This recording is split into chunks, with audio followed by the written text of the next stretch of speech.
পেঁপেগুলোর size এত সুন্দর এবং এত বড় বড় হয়েছে। একটা যদি আমি অন্তত যদি এই পেঁপে যেটা পেঁপে আমি ধরে আছি এই পেঁপেটা যদি আমি ছিঁড়ি তাহলে এইটা কমপক্ষে 1.5 কেজি হবে।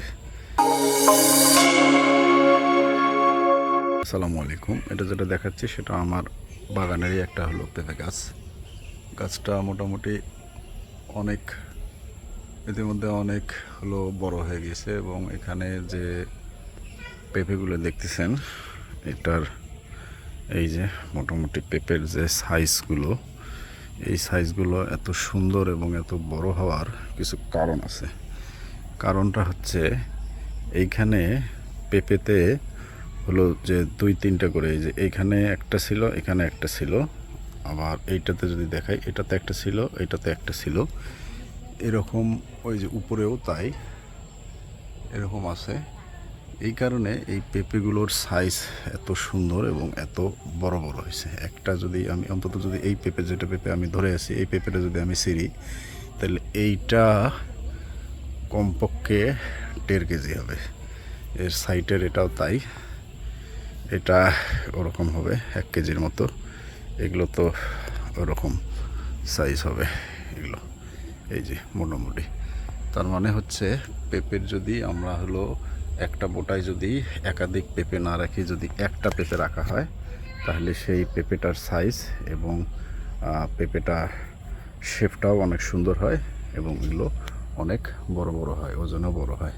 এর কারণ হচ্ছে এক বোটায় যদি 2-3টা করে থাকে তাহলে এটার যে খাবার, এটা খাবার 3 জনে শেয়ার করার কারণে 3টা পেঁপের সাইজেই ছোট হয়ে যায়।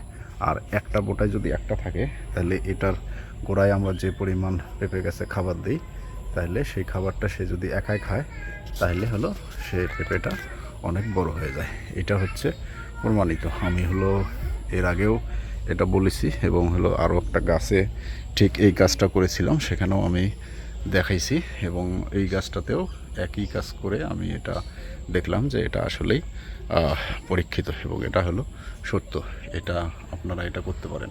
এবং ওই যে উপরের যে পেঁপেগুলো আছে এগুলো আছে একই গাছে, দেখেন উপরের পেঁপের সাইজগুলো ছোট এবং এক এক ধরনের সাইজ, কোনোটা বাঁকা তেরা এরকম হয়ে গিয়েছে। কারণ উপরের এগুলো হচ্ছে আমরা এগুলো উপরে অনেক উঁচু হওয়ার কারণে এগুলোতে এভাবে ছাঁটাই করে দেয়া সম্ভব হয়নি। এই কারণে সাইজগুলো এক এক ধরনের হয়ে গেছে, কিন্তু নিচেরগুলো আলহামদুলিল্লাহ মোটামুটি খুব সুন্দর এগুলোর শেপ এবং সাইজ হয়ে গেছে। আপনারা আপনাদের যে পেঁপে গাছ আছে সেটাতেও এই কাজটা করে দিতে পারেন, অত্যন্ত চমৎকার রেজাল্ট পাবেন। তো ঠিক আছে, ভালো থাকবেন। আসসালামু আলাইকুম।